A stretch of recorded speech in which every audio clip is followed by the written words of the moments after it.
Hello YouTube, this is Morgan Airspeed Prime here with my next City of Echoes chapter analysis video. This one's going to be for chapter 45 and 46. So we jump in here and we get, okay, what is the plan to actually spread the information to the lower ring about how they should prepare the citizens for some sort of an uprising when the right time comes. That's kind of what we're talking about at the start. We address a few things here, like she spends a lot of time at the bakery because of the reunion with Susu, of course, like that. We catch up with the former Judies who are working at the bakery, and this is part of what they end up doing, is that they're actually going to use the bakery to help spread the information here. But there's a few pieces of information we have to get through first overall. So yeah, she's happy just to be around all these people, given that the main mission, in a way, part of the book has been accomplished. It eases the loneliness of realizing that Gong Gong is really gone. Susu says that she will pay proper tribute to Gong Gong's grave when she's able to, and she is upset that she wasn't there for Jin when he passed, because she was a Judy at the time.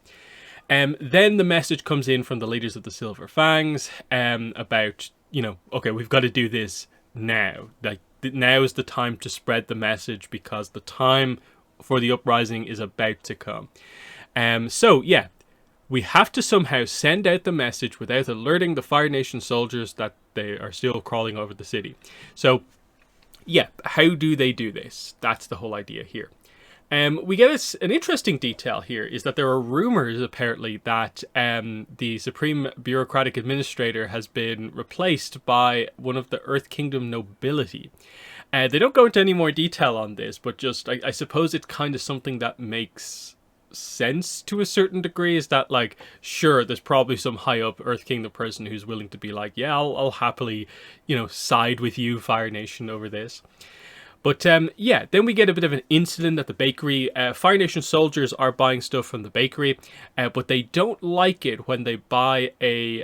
what's the situation here? They keep coming back when they accidentally buy the salted duck egg pastries. They're offended when their bean filling is mixed with something savory. So they don't like, I suppose, the idea of there being a salted duck pastry when they typically expect, you know, it to be kind of sweet, I suppose, primarily. So this creates an interesting moment for Jin, where she realizes that, like, oh, the Fire Nation people are going to avoid specific flavors of pastry. So this is where the idea they come up with is, what if we make it really visually clear that this is the one that the Fire Nation people won't ever buy? And we'll use that to spread it to the Earth Kingdom people, that there's something that they need to prepare for.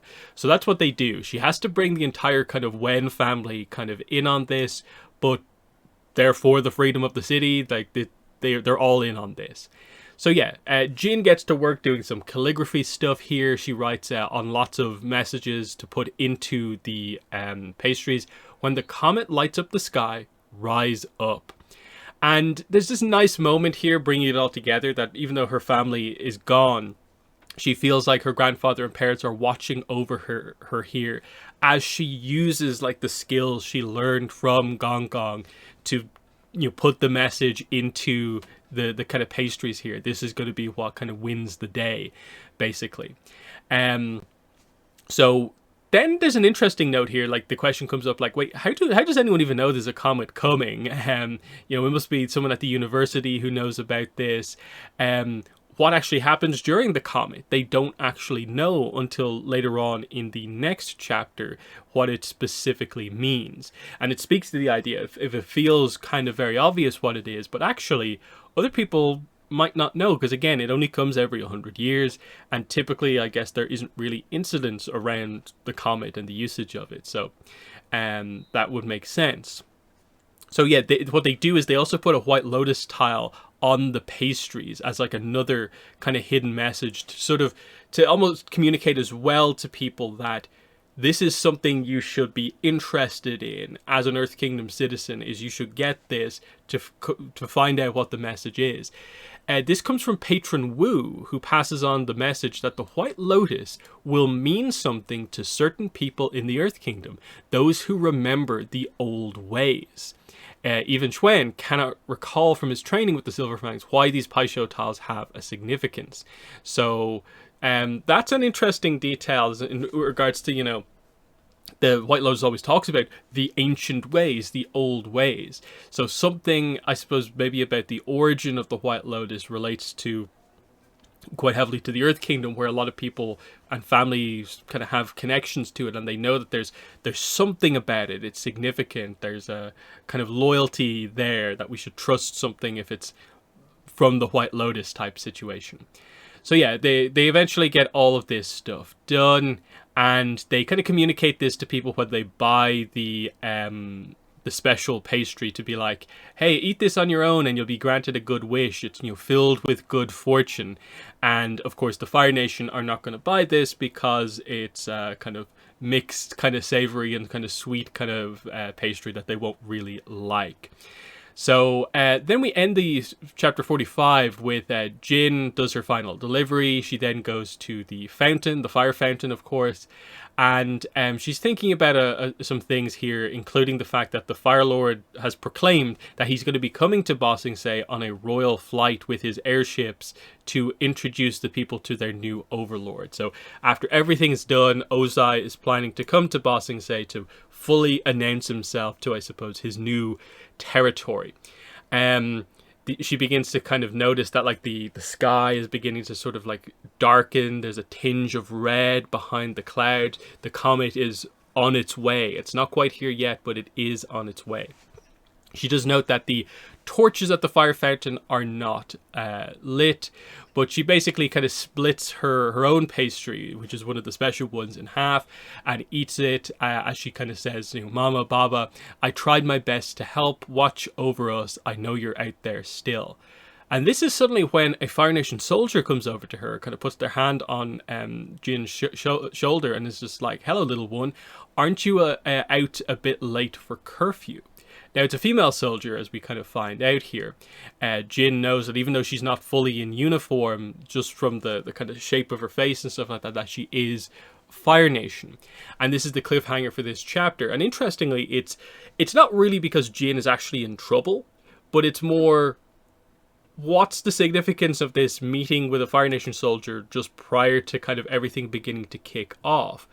And they have this very interesting kind of back and forth, because again, from earlier on in the book, Jin, of course, has reasons to dislike the Fire Nation, but she knows that there are good people in the Fire Nation as well. That was the kind of point of, like, she had that little encounter on their way to Ba Sing Se, where Fire Nation soldiers helped them, didn't want to capture them and help them get out. But then also, like, the whole Lee situation is also another example of a kind of positive kind of Fire Nation experience kind of in her life. Now, what happens here is that the female soldier goes up and eats one of the other pieces of the pastry. And she says it's good. Usually these Earth Kingdom desserts are impossibly sweet, so she actually likes the fact that this one has a little bit more to it. Jin tries to get across the idea if it's bad luck for kind of people not involved in our kind of traditions to actually eat one of these things. And so in exchange, she kind of flicks a coin to Jin. Jin doesn't really look at it, and she kind of holds on to it. We'll get the reveal on this in a second. But this coin is basically an apology for kind of eating what she kind of wasn't really meant to here. And yeah, Jin just kind of highlights that she was just here at the fountain to kind of, you know, took a moment to rest, kind of remember her parents here. She knows, like, you're a little too young to be remembering the dead. What happened to you?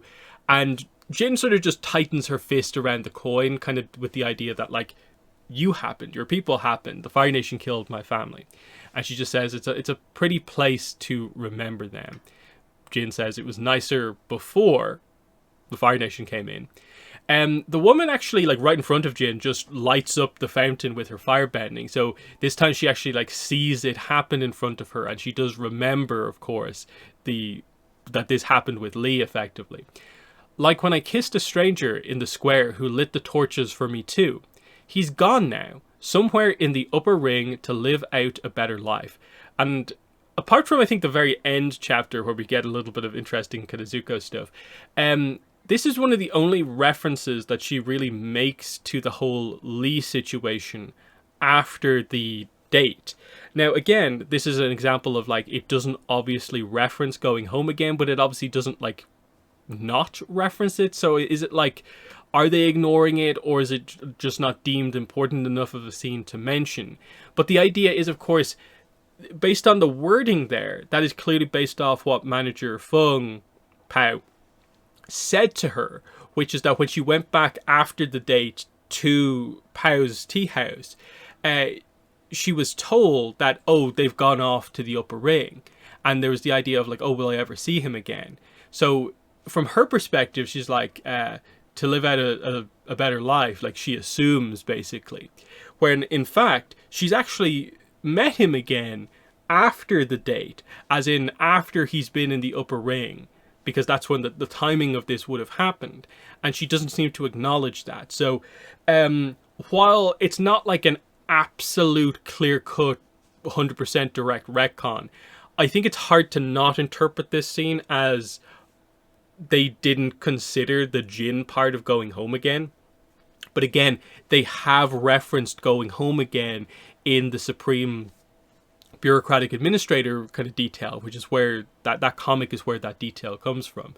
Just again, a little bit of one of those kind of moments where like, I would really like to know what happened in the middle of this. Like, because from the creative point of view, like in terms of how the book comes together, we know it's a situation where like the authors typically do their own research and they use stuff like the wiki and just reading all the material, whatever. But the idea is, like from this, in this book, did Judy Lin know about going home again? Or did the Judy kind of part of the plot just come up kind of naturally? And then did Avatar Studios, in their kind of notes, supply the Supreme Bureaucratic Administrator detail, but then never talked about to Judy Lin the whole going home again stuff? But if she used the wiki as a source, it's almost like with Jin especially, how did you not come across the going home again situation? So it kind of feels like either some kind of like shoddy research was done here to where the scene got forgotten, or it was a purposeful decision to not really reference it in some way. Because it comes across weird, I think, in the book that they do just ignore one of the few story appearances of Jin, prior to this book. But anyway, let's not get too distracted by that. They continue their conversation. She says it's beautiful looking at the fire fountain again. But then she's asked the question, do you think all the nations could ever work in harmony like this fountain? Fire reflected in water, contained in earth, the air flowing through it.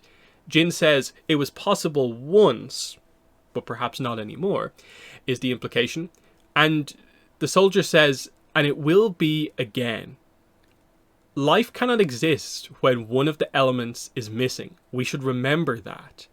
And this is where Jin realizes that, wait, this soldier, this woman's older than I kind of originally thought, now that they get a closer look at her face. The woman just kind of tells her you should go home. It's not safe to be out too late, especially not tonight, of course. And so she leaves. And then this is where Jin finally opens up her now clenched fist to look at the coin that she was given. And it's not a coin, it is a Pai Sho tile made of metal with a white lotus symbol etched onto it. And this is where Jin has the true realization of kind of what Ansumi was saying before about sort of how the whole Dai Li infiltration kind of thing happened from a few chapters ago. But there are forces at work bigger than we can comprehend.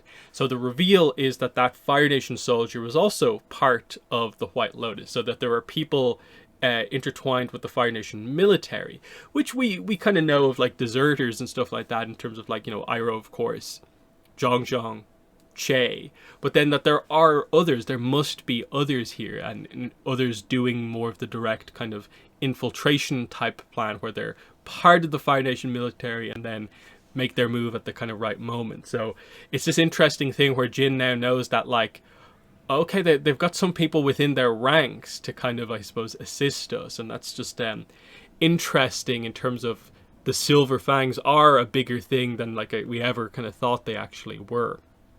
But yeah, then we cut to the morning of the comet. The sky is blood tinged on the morning.